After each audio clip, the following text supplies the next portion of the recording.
Is anyone else as sick and tired as I am of being limited to 10 rounds in our magazines? Take this magazines, for instance. I bought these magazines back when we were allowed to have 15-round magazines. Ooh, so scary, right? But now I have to limit it to 10. I remember adding mag blocks to these things and having a similar feeling at the time to the time I had to bring my dog to go get neutered.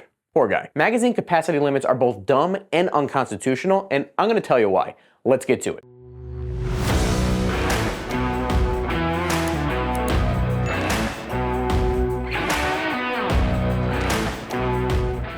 What is up, everybody? Welcome back to the channel. If you did not already know, my name is Jay Casa, and I am just a red-blooded American patriot living behind enemy lines, some would say, here in the great state of New Jersey. And if you get value after watching this video, please smash that like button down below and also consider subscribing, because we are building a tight-knit community here of like-minded individuals who are looking to fight for, protect, and defend our Second Amendment rights. So if that interests you and intrigues you, hit the subscribe button, the notification bell so you can stay up to date on my weekly videos. Also, give me a follow on Instagram at JCostaUSA and on X as well at JCostaUSA. But in this video, I'm gonna share with you why I think magazine capacity limits are both dumb and unconstitutional. I'll go over what the current magazine limit laws are in New Jersey, why gun grabbers think mag limits work for some reason, and why they do nothing other than penalize law-abiding citizens like us or worse. So first, what are the current magazine laws that we have here in New Jersey? Well, here we're currently limited to a 10-round magazine in any firearm with some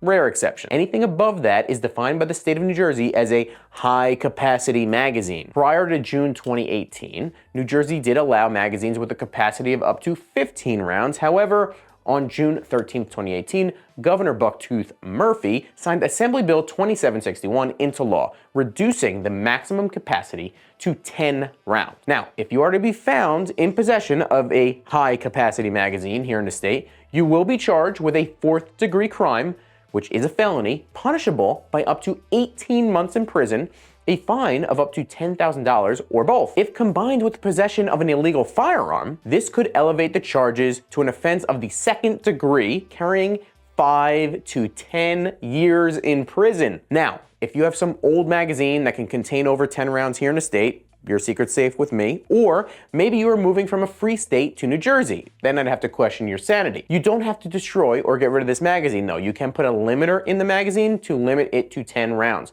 I have used mag blocks in the past. I'll put a link in the description box down below, like I mentioned on this one, with good results. It also says it has to be permanent, but frankly, I have no idea what that means, so do your own research. Now, why does the anti-Second Amendment crowd think mag limits work? Well, the argument is fairly simple, as it usually is, since they generally know very little to nothing about actual firearms. They think that since bad guys shoot a lot of people in a mass shooting event, if they could limit the amount of rounds that a magazine can hold, they can limit the damage being done in an event like that, right? Well, there are, of course, a couple of major problems with this logic. Number one, there are millions of high-capacity magazines on the streets already. So any ban on magazines that holds more than 10 rounds would only affect law-abiding citizens. Criminals, by definition, will go get a high-capacity magazine wherever they want easily enough. You think a deranged lunatic who's about to shoot up a mall is gonna care about a New Jersey mag limit? Give me a break. Number two, even if the criminal was limited to 10-round magazines, it wouldn't stop him from doing just as much damage. In the few instances where the nut job has limited magazines or firearms,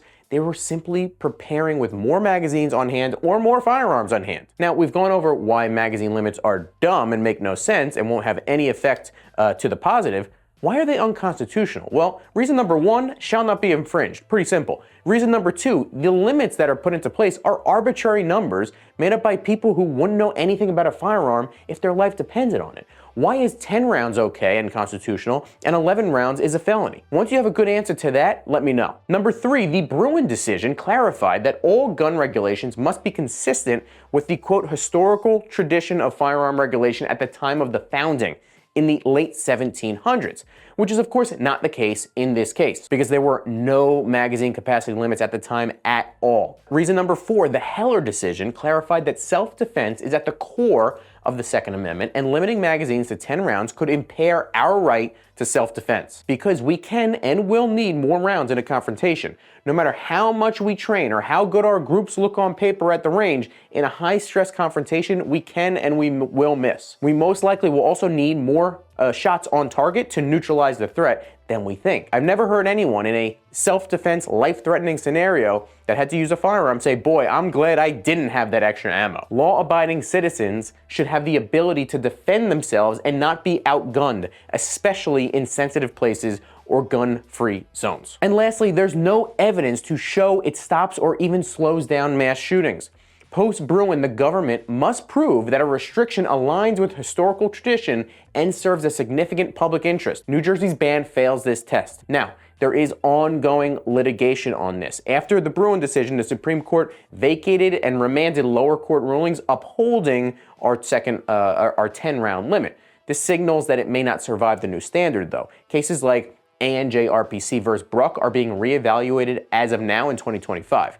ANJRPC versus Bruck is currently pending in the U.S. District Court for the District of New Jersey, undergoing reevaluation under this new Bruen standard. Now, no final decision has been made or reported as of now, but it remains a significant test of New Jersey's magazine limit law in light of the Supreme Court's redefined Second Amendment framework. And many legal experts, as well as I, are optimistic about a favorable ruling. But when that happens, who knows? Now, as you can see, pretty much all gun control measures, especially a magazine limit, would do nothing to stop or slow down any gun violence at all, and only satisfies the radical gun grabbers' intention to just do something, which could very well lead to their eventual intention, let's be real, of a mass confiscation of magazines and more. So what is the solution to all this? Well, the answer to me is pretty simple. Number one, support organizations that support you.